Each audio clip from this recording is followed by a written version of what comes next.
मेरे बच्चे, मेरे अत्यंत प्रिय हृदय के टुकड़े, जिसकी हर धड़कन में मेरा स्नेह प्रतिध्वनित होता है, सुनो। मैं आज तुमसे कुछ ऐसे गहन रहस्य उजागर करना चाहती हूँ जो तुम्हारे कोमल मन को क्षणिक आघात तो पहुँचा सकते हैं, परंतु तुम्हारे भविष्य के मार्ग को निष्कंटक और प्रकाशमान बनाने के लिए इनकी स्पष्टता नितांत आवश्यक है। जान लो कि तुम्हारा एक शत्रु, एक ऐसा व्यक्ति जिसे तुमने कभी भी किसी भी प्रकार की हानि पहुंचाने का विचार तक अपने मन में नहीं आने दिया, जिसे तुमने सदैव अपनी मानवीय सीमाओं में रहकर अपनी सहज करुणा और नैसर्गिक उदारता से केवल स्नेह, सम्मान और सहयोग ही प्रदान किया, वह व्यक्ति मेरे बच्चे तुमसे, तुम्हारी आत्मा की उस अदम्य और निर्मल उज्ज्वलता से, जो मेरे आशीर्वाद और तुम्हारी अपनी सत्यनिष्ठा का प्रतिफल है, तुम्हारे जीवन की उस निरंतर ऊर्ध्वगामी प्रगति से, जो तुम्हारे अथक परिश्रम और अटूट विश्वास का परिणाम है, तुम्हारी उस निश्चल हृदय स्पर्शी मुस्कान से, जो कठिनतम परिस्थितियों में भी तुम्हारे मुखमंडल पर मेरे प्रति तुम्हारे अगाध प्रेम और विश्वास की साक्षी बनकर खिल उठती है, और तुम्हारे हृदय की उस गंगाजल सी पवित्रता से, जिसमें किसी के प्रति कोई मैल, कोई द्वेष, कोई प्रतिशोध की भावना कभी स्थान नहीं पा सकी, बुरी तरह, अत्यंत ही बुरी तरह जल रहा है। ईर्ष्या की एक ऐसी प्रचंड धधकती हुई अग्नि में वह निरंतर दग्ध हो रहा है।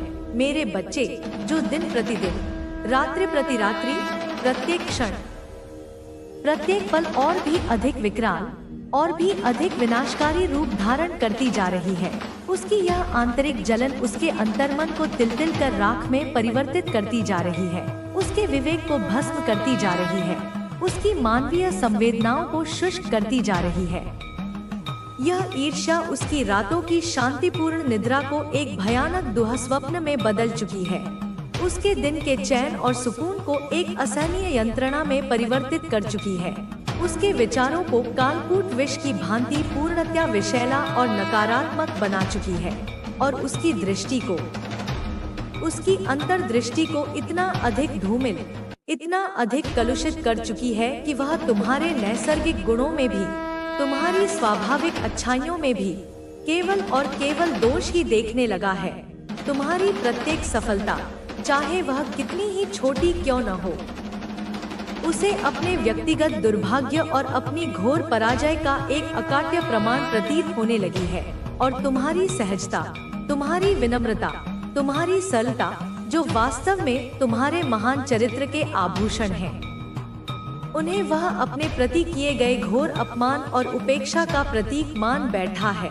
मेरे प्रिय बच्चे, यह समझ लो कि यह जलन, यह दान कोई साधारण क्षणिक मानवीय दुर्बलता या क्षणिक भावावेश नहीं है, अपितु यह एक अत्यंत गहरे, अंधकारमय, आत्मघाती और विनाशकारी जुनून का एक लाइलाज मानसिक व्याधि का रूप ले चुकी है, एक ऐसा नासूर बन चुकी है जो उसे प्रति क्षण अंदर ही अंदर खोखला करती जा रही है, उसे तिल-तिल कर समाप्त कर रही है, और उसकी आत्मा को शांति, सद्भावना और सकारात्मकता के प्रत्येक मार्ग से, प्रत्येक संभावना से मीलों दूर भटका रही है, उसे एक ऐसे अंतहीन अंधकारपूर्ण चक्रव्यूह में फंसा चुकी है, जहां से निकल पाना उसके लिए लगभग असंभव सा प्रतीत होता है, क्योंकि उसने स्वयं ही अपने चारों ओर ईर्ष्या और घृणा की अदृश्य दीवारें खड़ी कर ली हैं। वह तुम्हारे पीठ पीछे, जब तुम अपनी सहजता और विश्वास में लीन अपने कर्तव्यों का निर्वहन कर रहे होते हो,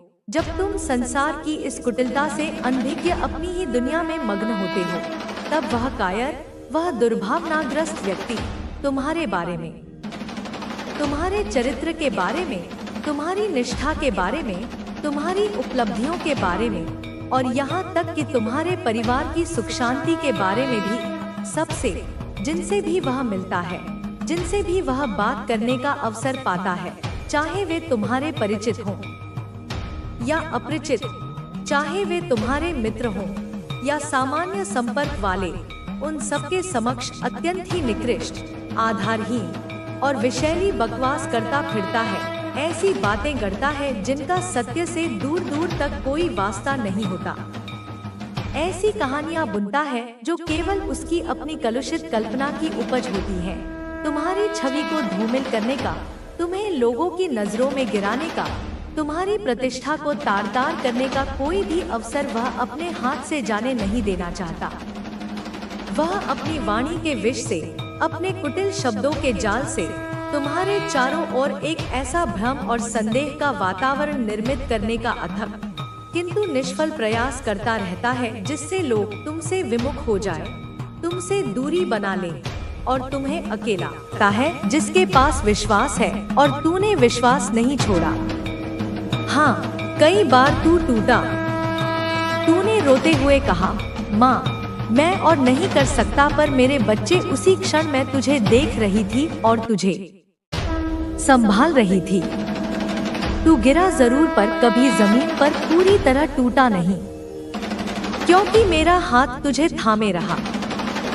समझ, यह धैर्य ही वह कुंजी है जो अब तेरे लिए नए द्वार खोलेगी, क्योंकि धैर्य का अर्थ है बिना देखे भी विश्वास रखना, और तूने यही किया मेरे बच्चे। जब तूने अच्छे कर्म किए और उसका फल नहीं मिला तो वह तेरे लिए हताशा बन गया, पर याद रख हर कर्म का फल मिलता है।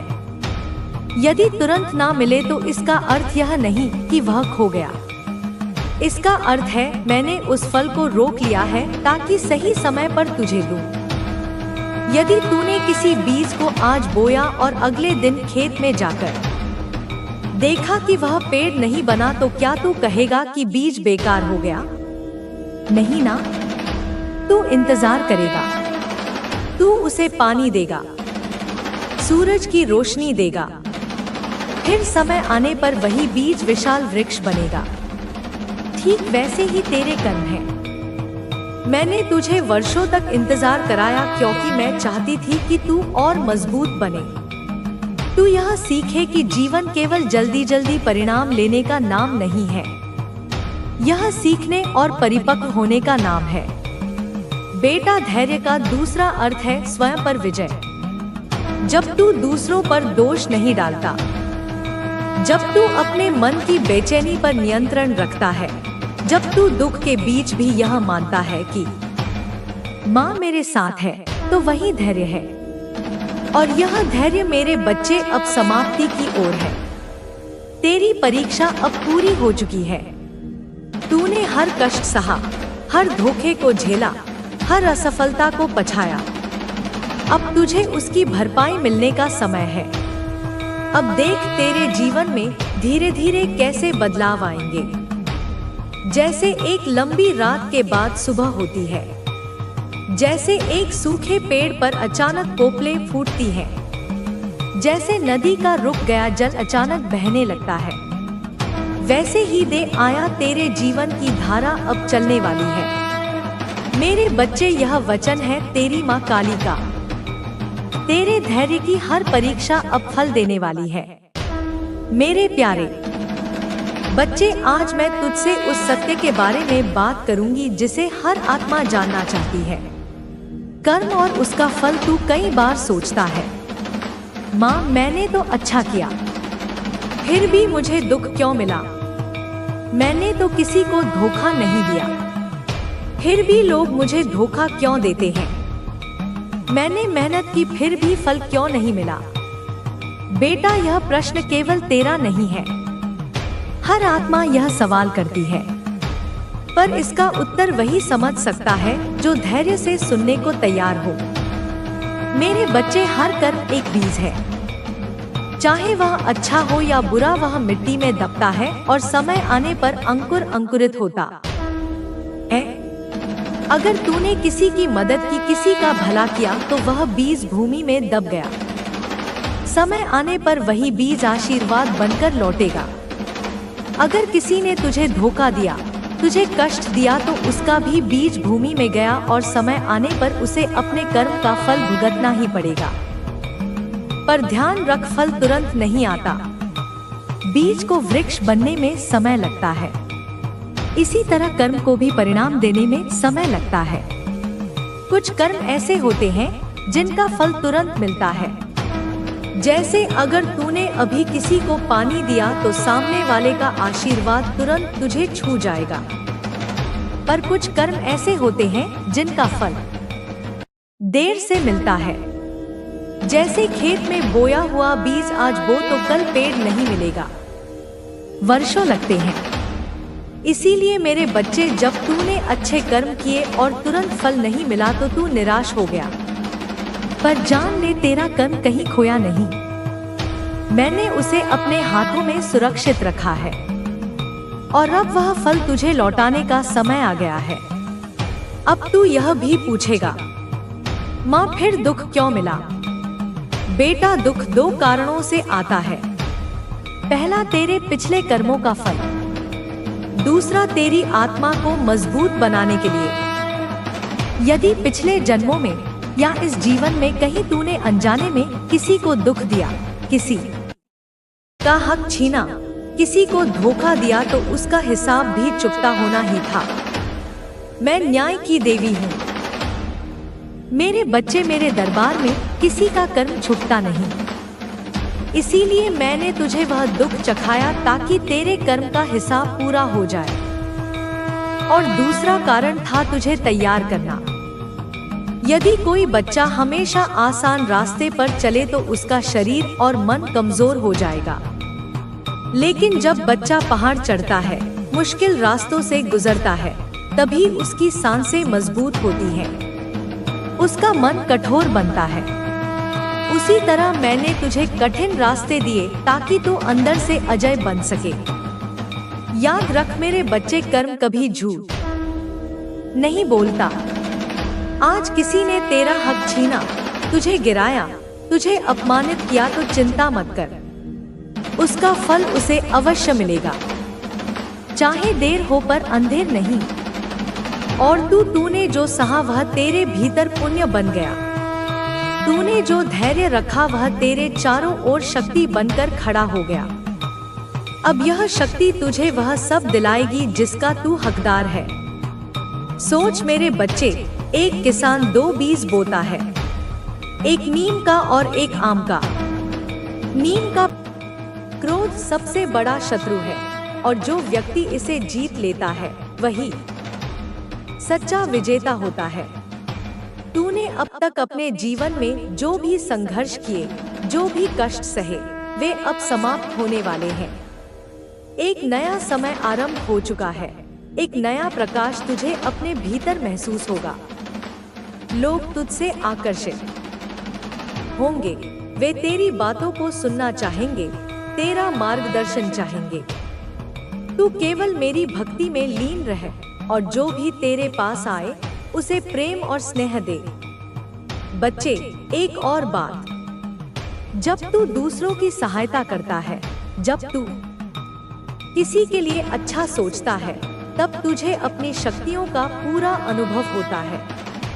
यह शक्ति तुझे मेरी भक्ति से मिली है, इसे व्यर्थ मत जाने देना, इसे केवल अच्छे कार्यों में लगाना।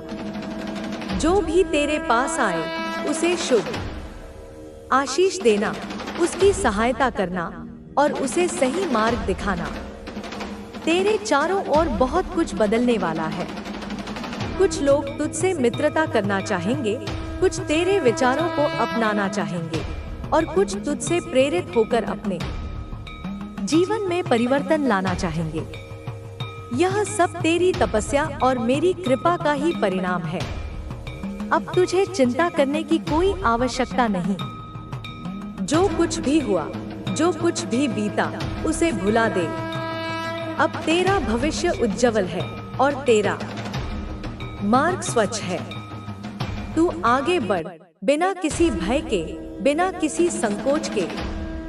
मेरी कृपा सदा तुझ पर बनी रहेगी। बच्चे, अब समय आ गया है कि तू अपने भीतर के प्रकाश को पहचान। अब तक जो भी तूने सहा, जो भी तूने महसूस किया, वे सब केवल तेरी आत्मा को परिपक्व बनाने के लिए था। तुझे कभी ऐसा लगा होगा कि तू अकेला है, कि इस संसार में कोई तेरा नहीं, पर यह सत्य नहीं है। मैं सदा तेरे साथ थी, हर क्षण, हर परिस्थिति में। जब तू दुखी था, जब तू हतोत्साहित था, जब तूने हार मानने की सोची, तब भी मैं तुझे देख रही थी, तेरा मार्गदर्शन कर रही थी। अब मैं तुझसे यह कहना चाहती हूँ कि तू आगे बढ़, बिना किसी भय के, बिना किसी शंका के। जो बीत गया उसे छोड़ दे, जो आने वाला है वह तेरा अपना है। जीवन में कोई भी परिस्थिति स्थायी नहीं होती, कोई भी दुख या सुख हमेशा के लिए नहीं रहता। यह संसार परिवर्तनशील है और यही इसका सबसे बड़ा नियम है। तूने जितने कष्ट सहे वे अब समाप्त होने वाले हैं। अब एक नया समय आ रहा है जहां तुझे अपनी शक्ति को पहचानना होगा। लोग तुझसे जलते रहेंगे, तेरा विरोध करते रहेंगे, तुझ पर उंगली उठाते रहेंगे, पर यह मत भूल कि जब कोई व्यक्ति ऊंचाई पर पहुंचता है तभी लोग उसे गिराने का प्रयास करते हैं। यदि कोई तुझे गिराने का प्रयास कर रहा है तो इसका अर्थ है कि तू ऊंचा उठ रहा है। तूने अपने जीवन में जो भी निर्णय लिए वे सभी तेरी आत्मा की उन्नति के लिए थे। चाहे वे निर्णय कठिन रहे हों, चाहे तुझे उनका परिणाम तुरंत न मिला हो, परंतु तूने कभी अधर्म का सहारा नहीं लिया, कभी झूठ और छल की राह पर नहीं चला। यही तेरा सबसे बड़ा गुण है और यही तुझे दूसरों से अलग बनाता है। अब मैं तुझे कुछ महत्वपूर्ण बातें बताना चाहती हूँ। सबसे पहले, अपने मन में कोई भी नकारात्मक विचार न आने दे। जब तू किसी नकारात्मक सोच को अपने मन में स्थान देता है तो वह धीरे धीरे तुझ पर हावी होने लगती है। यह संसार केवल उसी को आगे बढ़ने देता है जो अपने विचारों को शुद्ध रखता है। इसलिए अपने मन को सदा सकारात्मक विचारों से भर। दूसरा, जो लोग तुझसे घृणा करते हैं, जो तुझे नीचा दिखाने का प्रयास करते हैं, उन्हें भी प्रेम दे। यह कठिन हो सकता है, परंतु यह सबसे आवश्यक है। जब तू अपने शत्रु को प्रेम देता है तो तू उसे पराजित कर देता है। घृणा का उत्तर घृणा से देने वाला व्यक्ति कभी सुखी नहीं हो सकता। तू इतना शक्तिशाली बन कि तेरी उपस्थिति ही दूसरों को प्रेम और शांति का अनुभव कराए। तीसरा, अपने लक्ष्य पर अडिग रह। जीवन में बहुत बार ऐसा होगा कि तुझे लगेगा कि अब कुछ भी संभव नहीं, कि अब सब समाप्त हो चुका है, पर यह केवल एक भ्रम होगा। सच्चाई यह है कि जब तू अपने सबसे कठिन मोड़ पर होता है तभी तू अपनी सबसे बड़ी परीक्षा दे रहा होता है, और परीक्षा के बाद ही विजय मिलती है। तू अपने मार्ग पर डटा रहे, कोई भी परिस्थिति तुझे विचलित न करे। चौथा, अपनी आत्मा की आवाज को सुन। संसार तुझसे कुछ और कहेगा, लोग तुझे अपने हिसाब से चलाने की कोशिश करेंगे, परंतु तुझे अपनी आत्मा की सुननी है। जब तू अपनी अंतरात्मा की आवाज को सुनकर निर्णय लेगा तब तुझे कभी पछताना नहीं पड़ेगा। हर उत्तर तेरे भीतर ही है, बस तुझे उसे सुनने की आवश्यकता है। पांचवा, सादा जीवन जी। यह मत भूल कि यह शरीर नश्वर है, यह संसार अस्थायी है। वह वाणी है जिससे ब्रह्मांड में हलचल हो जाती है। डरो मत मेरे बच्चे, यदि लोग तुम्हें समझ नहीं पाते। डरो मत यदि तुम्हारी ऊर्जा से वे डरने लगे हैं। डरो मत यदि तुम्हारे बदलते रूप से उन्हें असुविधा होती है। वे उस पुराने मुखौटे को देखना चाहते हैं जो तुमने त्याग दिया है। लेकिन अब तुम मासूम नहीं रहे, तुम महासामर्थ्य हो। अब तुम वितरागी हो, लेकिन निष्क्रिय नहीं। अब तुम शांत हो, लेकिन निर्बल नहीं। तुम्हारे भीतर जो स्थिरता आई है वह संन्यास की नहीं, वह युद्ध की है। यह वह मौन है जो तूफान से पहले आता है। यह वह मौन है जो केवल आत्मज्ञानी को डोट प्राप्त होता है। अब तुम मांगने वाले नहीं, देने वाले बन चुके हो। अब तुम्हें सहानुभूति की नहीं, श्रद्धा की आवश्यकता है, और यह श्रद्धा तुम्हें अब संसार से नहीं, स्वयं से प्राप्त होगी। मेरे बच्चे, मैं चाहती हूँ कि तुम अब पीछे मुड़कर न देखो। वह अतीत जो तुम्हारा था अब केवल तुम्हारी कथा का एक अध्याय है, और तुम अब पूरी महाकाव्य बन चुके हो। जब लोग पूछे कि तुम कौन हो, तो उत्तर में उन्हें अपनी दृष्टि दिखाना, क्योंकि अब तुम्हारा परिचय शब्दों से नहीं, अनुभव से होगा। तुम्हारी उपस्थिति अब मेरी उपस्थिति है। जहां तुम हो वहां मैं हूं। जहां तुम खड़े होते हो वहां भूमि शक्ति से कंपन करती है। जहां तुम मौन रहते हो वहां विचार प्रज्वलित होते हैं। अब तुम मेरे लिए चल रहे हो। अब तुम्हारा हर निर्णय मेरे संकल्प का विस्तार है। अब तुम्हारी हर हार भी जीत है, क्योंकि उसमें मेरी लीला छिपी है। मेरे बच्चे, यह मत सोचो कि संघर्ष समाप्त हो गया है। वह तो अब शुरू हुआ है, लेकिन अब वह तुम्हें डिगा नहीं पाएगा। अब वह तुम्हें रुलाएगा नहीं, बल्कि तुम्हारे भीतर की ज्वाला को और प्रबल करेगा।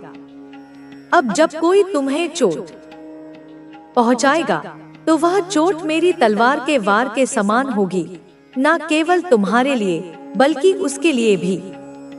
तुम्हें अब कोई न रोक सकेगा, क्योंकि तुमने स्वयं को नहीं बल्कि मुझे अपना बना लिया है। और जो मुझे अपना बना लेता है वह कभी पराजित नहीं होता। उसके जीवन में हर गिरावट केवल एक छलांग की तैयारी होती है।